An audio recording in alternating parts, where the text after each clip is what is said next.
نحمده ونصلي على رسوله الكريم أما بعد فأعوذ بالله من الشيطان الرجيم بسم الله الرحمن الرحيم إنك ميت وإنهم ميتون صدق اللہ العظیم۔ محترم حضرات، کیا بھروسہ ہے زندگانی کا؟ اس دنیا میں جو بھی آیا ہے جانے کے لیے آیا ہے۔ انسان اس دنیا میں آتا ہے، اپنا متعین وقت گزارتا ہے اور پھر اللہ تعالیٰ کے بلاوے پر اس کی بارگاہ میں حاضر ہو جاتا ہے۔ زندگی انسان کی ہے مانند مرغ خوشنوا، شاخ پر بیٹھا کوئی دم چہچہایا اڑ گیا۔ انسان کی زندگی کا آخری انجام موت اور فنا ہے۔ کیا بھروسہ ہے زندگانی کا؟ آدمی بلبلا ہے پانی کا۔ جس طرح پانی کی سطح پر ایک بلبلا وجود میں آتا ہے اور چند سیکنڈ میں دم توڑ دیتا ہے، اسی طرح آدمی بھی دنیا میں آتا ہے اور رخصت ہو جاتا ہے۔ انسان چاہے کتنے ہی جاہو جلال اور مال و منال والا ہو، انسان چاہے بادشاہت اور اقتدار کے منصب پر فائز ہو، انسان چاہے بڑی سے بڑی طاقت اور قوت کا مالک ہو، اسے اس کے آخری انجام سے نہ اس کی طاقت بچا سکتی ہے، نہ اس کی دولت بچا سکتی ہے، اور نہ اس کا عہدہ اور منصب بچا سکتا ہے۔ سب ٹھاٹ پڑا رہ جائے گا جب لاد چلے گا بنجارا۔ جب موت کا وقت آ جائے گا ساری نعمتیں اور ساری دیوائش و آرائش دنیا میں رہ جائے گی۔ آدمی چاہے عالی شان محل میں رہنے والا ہو یا گھاس بھوس کے جھوپڑے میں رہنے والا ہو، موت اپنے شکار کو آخر ڈھونڈ لے گی۔ اینما تکونوا یدرککم الموت ولو کنتم فی بروج مشیدہ۔ تم جہاں کہیں ہوں گے موت کا پنج تمہیں تلاش کر لے گا، چاہے اونچے اونچے برجوں میں جا کر چھپ جاؤ، آخری انجام تو موت سے دوچار ہو جانا ہے۔ اقبال نے کہا تھا، کتنی مشکل زندگی ہے کس قدر آسان ہے موت، گلشن ہستی میں مانند نسیم ارزاں ہے موت۔ زلزلے ہیں، بجلیاں ہیں، قحط ہے آلام ہیں، کیسی کیسی دختران مادر ایام ہیں۔ کلبہ افلاس میں دولت کے کاشانے میں موت، دشت و در میں شہر میں گلشن میں ویرانے میں موت۔ موت ہے ہنگامہ آرا الزم خاموش میں، ڈوب جاتے ہیں سفینے موج کی آغوش میں۔ محترم حضرات، ہم کیا رہیں گے جب نہ رسول خدا رہے؟ اللہ نے یہ فنا کا نظام سارے انسانوں کے لیے رکھا ہے، اس میں کسی انسان کا استثناء نہیں ہے۔ نبی ہو یا ولی ہو، غوث و قطب ہو یا ابدال ہو، عالم ہو یا امام ہو، ہر ایک کا آخری انجام اس دنیا سے رخصت ہو جانا ہے۔ اس روئے زمین پر اللہ اگر کسی کو ہمیشہ ہمیشہ کی زندگی عطا کرتا تو اس کے سب سے بڑے حقدار ہمارے آقا حضرت محمد مصطفیٰ صلی اللہ علیہ وسلم تھے۔ آپ صلی اللہ علیہ وسلم سے بڑھ کر اس کائنات میں ہدایت کا روشن چراغ اور کون ہوا ہے، اور آپ سے بڑھ کر کس کی زندگی انسانوں کے لیے نفع رساں ہوتی ہے۔ لیکن ایک وقت آیا جب نبی کریم صلی اللہ علیہ وسلم بھی اپنا وقت پورا کر کے اس دنیا سے تشریف لے گئے۔ سفر کے مہینے کی آخری تاریخیں تھی جب آپ صلی اللہ علیہ وسلم بیمار ہوئے، آپ کے سر میں سخت درد شروع ہوا۔ خیبر کے موقع پر بکری کے گوشت میں زہر ملا کر آپ کو قتل کرنے کی جو سازش کی گئی تھی، ایک یہودی خاتون نے بکری کے گوشت میں زہر ملا کر دعوت میں آپ کو پیش کیا تھا۔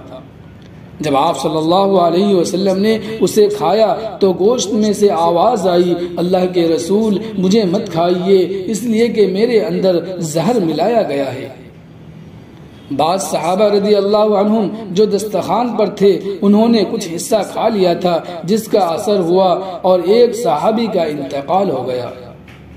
آپ صلی اللہ علیہ وسلم نے گوشت کا کچھ حصہ منہ میں ڈال لیا تھا، جس کی وجہ سے آپ پر بھی زہر کا اثر ہوا۔ کچھ دن آپ بیمار رہے، اس کے بعد آپ شفا یاب ہو گئے۔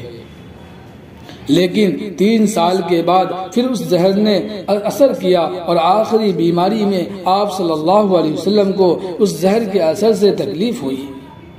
محدثین نے لکھا ہے کہ چونکہ آپ صلی اللہ علیہ وسلم کی آخری بیماری میں زہر کا اثر تھا، اس لیے آپ صلی اللہ علیہ وسلم نبوت کے اعلیٰ ترین مقام کے ساتھ ساتھ اس دنیا سے شہادت کی موت پا کر رخصت ہوئے۔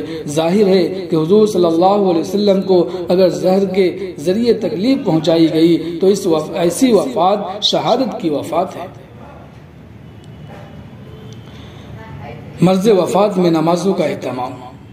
حضور صلی اللہ علیہ وسلم سفر کے مہینے میں بیمار ہوئے اور 29 سفر کو آپ کی بیماری میں شدت پیدا ہوئی۔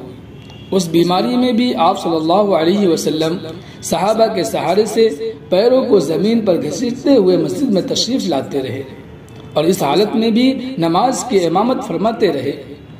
پھر جب بیماری زیادہ بڑھ گئی اور مسجد میں آنے سے معذوری ہو گئی تو آپ کے حکم پر حضرت ابوبکر صدیق رضی اللہ عنہ نے نماز کی امامت فرمائی۔ ایک مرتبہ آپ صلی اللہ علیہ وسلم کو تھوڑا افاقہ ہوا تو آپ صحابہ کے سہارے مسجد میں تشریف لائے۔ نماز جاری تھی اور 2 رکعت ہو چکی تھی۔ حضور صلی اللہ علیہ وسلم کی آمد کو محسوس کر کے حضرت ابوبکر رضی اللہ عنہ مصلی سے پیچھے ہٹنے لگے۔ آپ صلی اللہ علیہ وسلم نے اشارے سے ان کو روک دیا اور پھر آپ مصلی کے قریب بیٹھ گئے اور بیٹھ کر آپ نے 2 رکعت نماز کی امامت فرمائی اور حضرت ابوبکر رضی اللہ عنہ مکبر بن گئے، اس لیے کہ جب آپ صلی اللہ علیہ وسلم تشریف لے آئے تو آپ کی موجودگی میں کسی کی امامت کا کیا سوال پیدا ہوتا۔ چنانچہ 2 رکعت حضرت ابوبکر رضی اللہ عنہ کی اقتدار میں پڑھی گئی اور 2 رکعت آپ صلی اللہ علیہ وسلم کی اقتدار میں پڑھی گئی۔ پھر آپ صلی اللہ علیہ وسلم کی علالت بڑھتی گئی یہاں تک کہ آپ صلی اللہ علیہ وسلم دنیا سے تشریف لے گئے۔ ایک روایت میں تاریخ وفات 11 ربیع الاول ہے اور ایک روایت میں 12 ربیع الاول ہے۔ زیادہ تر سیرت نگاروں نے 12 ربیع الاول کی تاریخ لکھی ہے۔ وفات کا وقت قریب ہے۔ آپ صلی اللہ علیہ وسلم کو پہلے سے اس بات کی خبر دے دی گئی تھی کہ آپ کی وفات کا وقت اب قریب آ چکا ہے۔ حضرت جبرائیل علیہ السلام ہر سال رمضان میں حضور صلی اللہ علیہ وسلم کے ساتھ 1 مرتبہ قرآن شریف کا دور کرتے تھے، لیکن آخری رمضان میں انہوں نے حضور صلی اللہ علیہ وسلم کے ساتھ 2 مرتبہ قرآن شریف کا دور کیا۔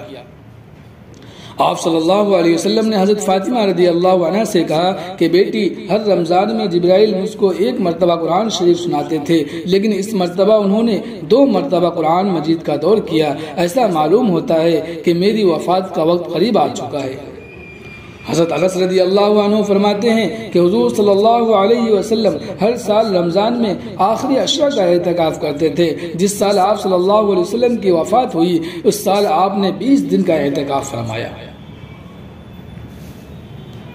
اپنی وفات سے 90 دن پہلے آپ صلی اللہ علیہ وسلم نے حج کیا۔ حج سے فارغ ہوتے ہی ذی الحجہ میں آپ مدینہ طیبہ واپس تشریف لا چکے تھے۔ اسی موقع پر آپ صلی اللہ علیہ وسلم نے اپنی آخری تفصیلی تقریر فرمائی جس میں ارشاد فرمایا کہ لوگوں، ہو سکتا ہے کہ آئندہ سال میری اور تمہاری ملاقات اس جگہ نہ ہو۔ میں تم میں 2 چیزیں چھوڑ کر جا رہا ہوں، اگر تم ان دونوں چیزوں کو مضبوطی سے پکڑے رہو گے تو کبھی گمراہ نہیں ہوں گے۔ ایک اللہ کی کتاب، دوسرے میری سنت۔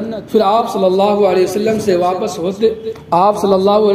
حج سے واپس ہوتے ہوئے غدیر خم نامی مقام پر ٹھہرے۔ وہاں آپ نے مختصر اور بہت مؤثر تقریر فرمائی۔ اس میں آپ نے ارشاد فرمایا کہ میری وفات کا وقت قریب آ رہا ہے۔ پھر آپ صلی اللہ علیہ وسلم نے پوری امت کو اپنے اہل بیت کے ساتھ اچھے سلوک کی نصیحت فرمائی۔ حضرت معاذ بن جبل رضی اللہ عنہ، جلیل القدر صحابی حضرت معاذ ابن جبل رضی اللہ عنہ کو حضور صلی اللہ علیہ وسلم نے یمن کا حاکم بنا کر بھیجا۔ حضور صلی اللہ علیہ وسلم ان کو روانہ کر رہے ہیں اور آپ کی محبت، حسن سلوک اور اپنے غلاموں کی تربیت کی شان دیکھیے کہ ان کو آپ صلی اللہ علیہ وسلم نے گھوڑے پر سوار کرا دیا اور آپ خود پیدل چلے۔ حضرت معاذ رضی اللہ عنہ نے کہا کہ اللہ کے رسول، میں سوار ہوں اور آپ پیدل چلے، یہ آپ کے منصب رسالت کے خلاف ہے۔ آپ مجھے اجازت دیں کہ میں اتر جاؤں۔ حضور صلی اللہ علیہ وسلم نے اجازت نہیں دی اور اسی طرح چلتے رہے اور بہت ہی قیمتی وصیت کرتے رہے۔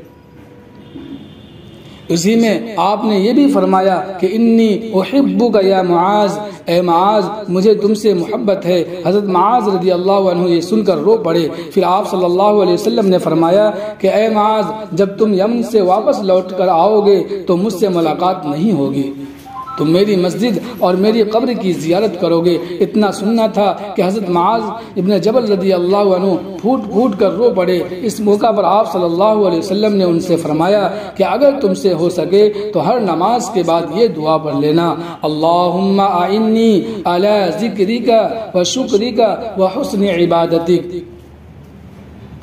اللہم اعنی علی ذکرک و شکرک و حسن عبادتک۔ حضور صلی اللہ علیہ وسلم حضرت معاذ رضی اللہ عنہ کو رخصت کر رہے ہیں اور فرما رہے ہیں کہ جب تم یمن سے واپس لوٹ کر آؤ گے تو مجھ سے ملاقات نہیں ہوگی، تم میری مسجد اور میری قبر کی زیارت کرو گے۔ اللہ اکبر! اپنے ایک غلام اور جانثار سے یہ بات کہنا اور پھر وصیت فرمانا کیسی شفقت اور محبت کا معاملہ ہے۔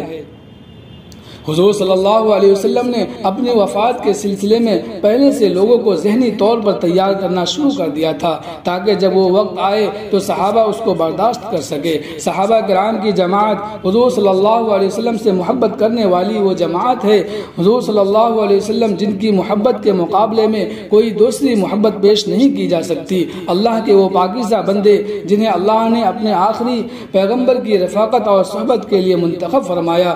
صحابہ کرام وہ مبارک ہستیاں ہیں جن کے دل پاکیزہ تھے اور جن کے علوم میں گہرائی تھی اور جو اعمال پر استقامت کے ساتھ جمے ہوئے تھے، جن کے دلوں کو فیضان نبوت نے منور کر دیا تھا اور جن کے بارے میں قرآن نے کہا رضی اللہ عنہم ورضوا عنہ، اللہ ان سے راضی ہو گیا اور وہ اللہ سے راضی ہو گئے۔ ایک موقع پر آپ صلی اللہ علیہ وسلم نے یہ بات صحابہ کے مجمع میں ارشاد فرمائی کہ اللہ تعالیٰ نے اپنے ایک بندے کو یہ اختیار دیا کہ یا تو وہ دنیا کی زیب و زینت کو چن لے یا اللہ کی ملاقات کو پسند کر لے۔ اس بندے نے اللہ کی ملاقات کو پسند کر لیا۔ مجمع میں حضرت ابو بکر رضی اللہ عنہ بھی تھے۔ یہ سن کر وہ رونے لگے۔ اس روایت کے راوی ابو سعید خدری رضی اللہ عنہ کہتے ہیں کہ میں حیران رہ گیا کہ ابو بکر کو کیا ہو گیا، حضور صلی اللہ علیہ وسلم نے تو کوئی ایسی بات ارشاد نہیں فرمائی، پھر وہ کیوں رو رہے ہیں؟ مجمع میں موجود دوسرے لوگ بھی اس بات کو نہیں سمجھ سکے، لیکن ابو بکر رضی اللہ عنہ مسلسل روتے رہے۔ بعد میں معلوم ہوا کہ حضور صلی اللہ علیہ وسلم کو سب سے زیادہ قریب سے جاننے والے حضرت ابو بکر رضی اللہ عنہ تھے۔ جب حضور صلی اللہ علیہ وسلم نے یہ بات ارشاد فرمائی کہ اللہ تعالیٰ نے اپنے ایک بندے کو یہ اختیار دیا کہ یا تو وہ دنیا کی زیب و زینت کو چن لے یا اللہ کی ملاقات کو پسند کر لے، تو حضرت ابو بکر رضی اللہ عنہ نے سمجھ لیا کہ یہ اور کسی کا تذکرہ نہیں ہے، اللہ کے رسول صلی اللہ علیہ وسلم خود اپنا ذکر فرما رہے ہیں کہ اللہ نے مجھے یہ اختیار دیا ہے کہ یا تو میں دنیا میں رہوں یا اللہ کی ملاقات کو پسند کر لوں۔ آپ صلی اللہ علیہ وسلم نے اللہ کی ملاقات کو پسند کر لیا۔ شہدائے احد کی قربانیاں، جب حضور صلی اللہ علیہ وسلم سفر حج سے واپس تشریف لائے تو آپ نے احد جا کر 8 سال کے بعد شہدائے احد کی غائبانہ نماز جنازہ پڑھی۔ حضور صلی اللہ علیہ وسلم نے ایک طرف زندہ لوگوں کو رخصت فرمایا اور دوسری طرف وہ جانثار جو آپ صلی اللہ علیہ وسلم سے پہلے دنیا سے رخصت ہو چکے تھے، آپ نے ان کے لیے دعائے مغفرت فرمائی۔ احد میں آپ کے کیسے کیسے جانثار شہید ہوئے تھے، آپ صلی اللہ علیہ وسلم ان کی محبت کو کس قدر پہچاننے والے تھے کہ آپ بذات خود تشریف لے گئے۔ یہ وہی احد کا میدان ہے جہاں کافروں نے آپ کو گڑھے میں گرا دیا تھا اور آپ کے دندان مبارک شہید ہو گئے تھے اور آپ کا چہرہ لہو لہان ہو چکا تھا۔ اس وقت تمام کافر اور مشرک یکجٹ ہو کر آپ پر حملہ آور ہوئے تھے تاکہ آپ کو شہید کر دیا جائے۔ اس موقع پر آپ صلی اللہ علیہ وسلم نے فرمایا تھا، کون ہیں جو ہماری خاطر اپنی جان قربان کر دے؟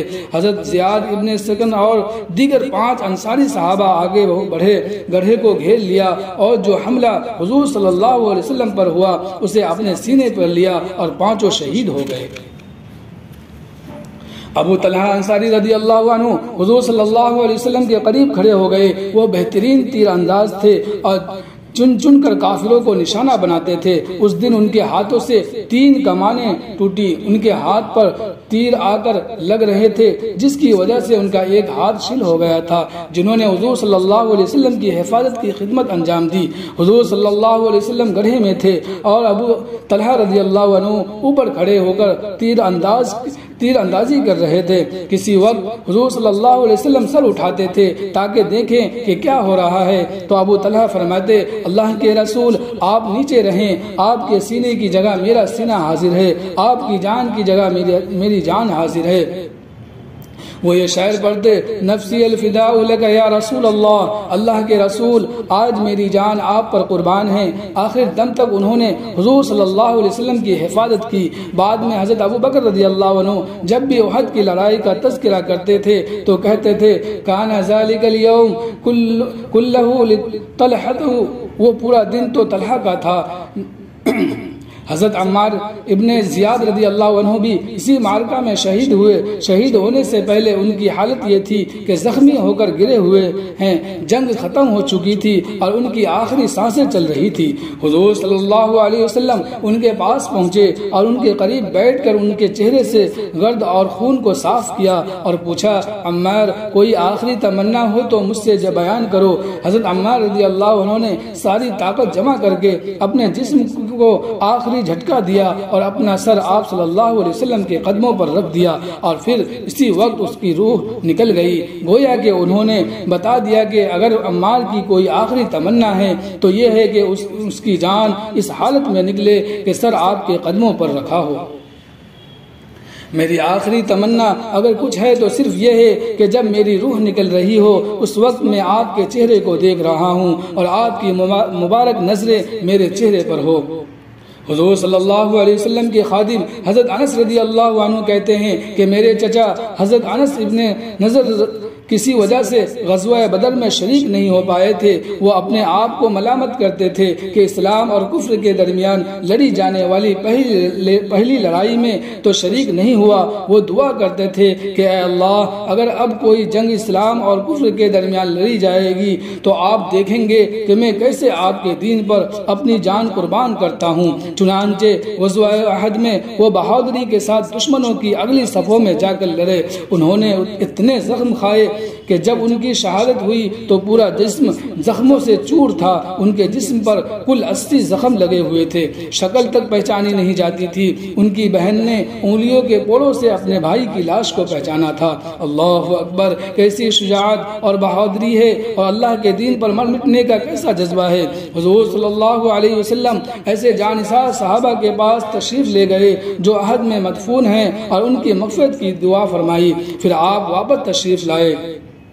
بعض علماء نے لکھا ہے کہ جس رات بیماری شروع ہونے والی تھی اس رات آپ صلی اللہ علیہ وسلم نے اپنے خادم کو جگایا اور فرمایا کہ میں بقیع یعنی مدینہ منورہ کا قبرستان جانا چاہتا ہوں، تم بھی میرے ساتھ چلو۔ پھر آپ قبرستان میں تشریف لائے اور اپنے جانثاروں کو سلام کیا اور ارشاد فرمایا، اے قبر والو، تم پر سلامتی ہو، تمہاری جو حالت ہے وہ مبارک حالت ہے۔ کاش کہ تم جان لیتے کہ جو پیچھے رہ گئے ہیں ان کی کیا حالت ہے۔ ان پر تاریخ رات کے ٹکڑوں کی طرح ایک کے بعد ایک فتنے چلے آ رہے ہیں۔ انتم سلفنا ونحن بالاثر، تم ہم سے آگے بڑھ گئے اور ہم بھی پیچھے پیچھے چلے آ رہے ہیں۔ قبرستان سے آپ صلی اللہ علیہ وسلم واپس تشریف لائے تو سر میں درد پیدا ہوا، یہیں سے بیماری کا آغاز ہوا۔ اس سے پہلے آپ صلی اللہ علیہ وسلم کبھی اتنے سخت بیمار نہیں ہوئے تھے۔ اس سے پہلے آپ صرف 2 مرتبہ بیمار ہوئے۔ پہلی مرتبہ سن 6 ہجری میں جب آپ کو بخار آیا تھا، اور پھر سن 7 ہجری میں جب آپ کو زہر ملا ہوا گوشت کھلایا گیا۔ اب جو آپ بیمار ہوئے تو اتنی شدت پیدا ہوئی کہ چلنا پھرنا دشوار ہو گیا۔ آپ صلی اللہ علیہ وسلم پر بار بار غشی طاری ہو جاتی تھی۔ اس وقت آپ صلی اللہ علیہ وسلم حضرت میمونہ رضی اللہ عنہ کے مکان پر تھے۔ آپ صلی اللہ علیہ وسلم کی یہ خواہش ہوئی کہ مجھے عائشہ کے یہاں منتقل کر دیا جائے۔ انصاف دیکھیے اور معاملات کی صفائی دیکھیے۔ آپ صلی اللہ علیہ وسلم نے اپنی تمام ازواج مطہرات کو جمع فرمایا اور ان سے فرمایا کہ میں سخت بیماری سے گزر رہا ہوں اور چاہتا ہوں کہ عائشہ کے یہاں قیام کروں، لیکن تمہاری اجازت کی ضرورت ہے۔ اگر تم لوگ اپنی باری چھوڑ دو تو میں عائشہ کے یہاں چلا جاؤں۔ ازواج مطہرات نے کہا کہ خوشی سے اجازت ہے، آپ کی خوشی میں ہماری خوشی ہے۔ چنانچہ آپ حضرت علی رضی اللہ عنہ اور ایک دوسرے صحابی کے سہارے حضرت عائشہ رضی اللہ عنہ کے مکان پر تشریف لائے۔ اس طرح آپ صلی اللہ علیہ وسلم کی زندگی کے آخری ایام حضرت عائشہ رضی اللہ عنہ کے حجرے میں گزرے اور انہی کے حجرے میں آپ کی وفات بھی ہوئی اور وہیں تدفین بھی ہوئی۔ حضور صلی اللہ علیہ وسلم باحیات تھے۔ اس وقت حضرت عائشہ رضی اللہ عنہ نے خواب دیکھا تھا کہ آسمان پر 3 چاند ہیں۔ اچانک ان میں سے ایک چاند ٹوٹ کر حضرت عائشہ رضی اللہ عنہ کی گود میں آ کر گرا، پھر دوسرا گرا، پھر تیسرا گرا۔ ان کے والد حضرت ابو بکر صدیق رضی اللہ عنہ خواب کی تعبیر بیان کرنے میں بڑی مہارت رکھتے تھے۔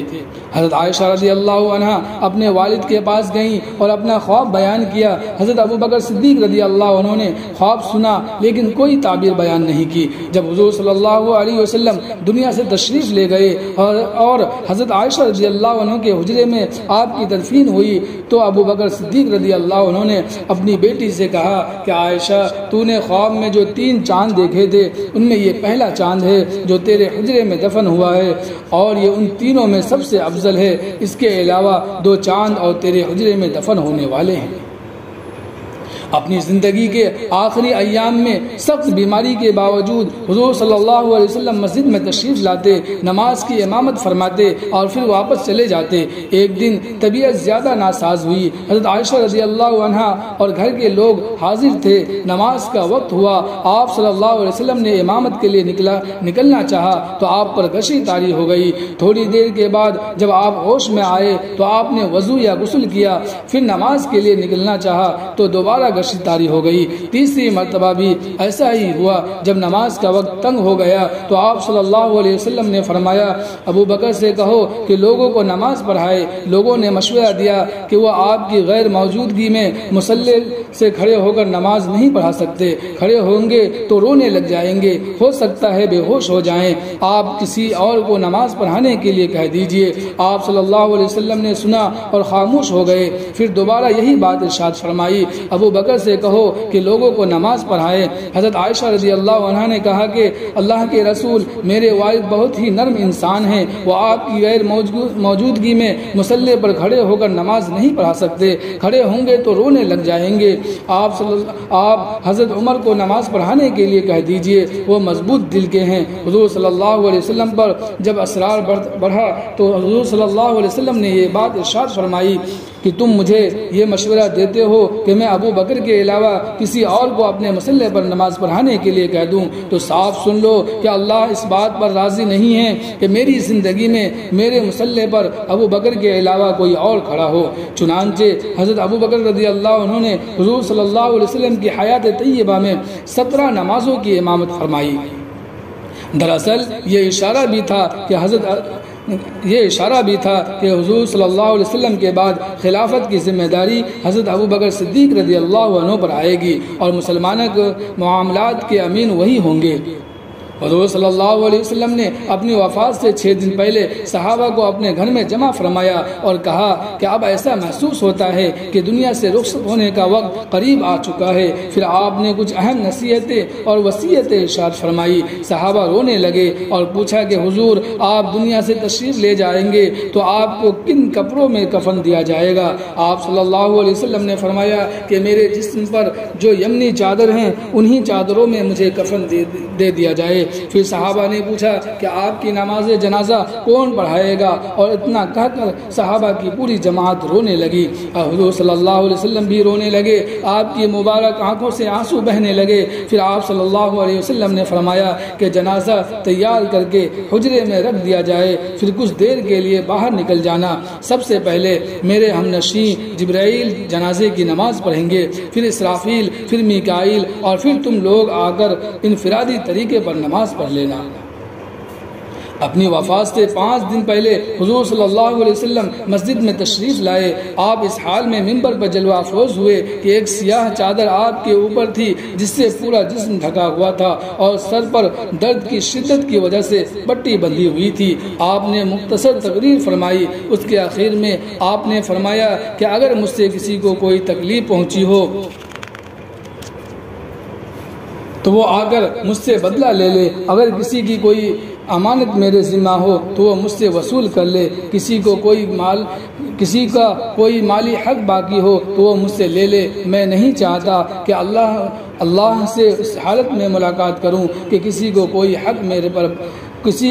کوئی حق مجھ پر باقی ہو۔ صحابہ کرام یہ سن کر ششدر رہ گئے۔ اتنے میں ایک شخص کھڑے ہوئے اور کہا، اللہ کے رسول، میرے 3 درہم آپ کے ذمہ باقی ہے۔ ایک مرتبہ ایک سائل آیا تھا، اس وقت آپ کے پاس کچھ نہیں تھا تو آپ نے مجھ سے کہا کہ اسے کچھ دے دو۔ میں نے اس سائل کو 3 درہم دے دیے تھے۔ حضور صلی اللہ علیہ وسلم نے حضرت فضل رضی اللہ عنہ سے کہا کہ انہیں 3 درہم ادا کر دو۔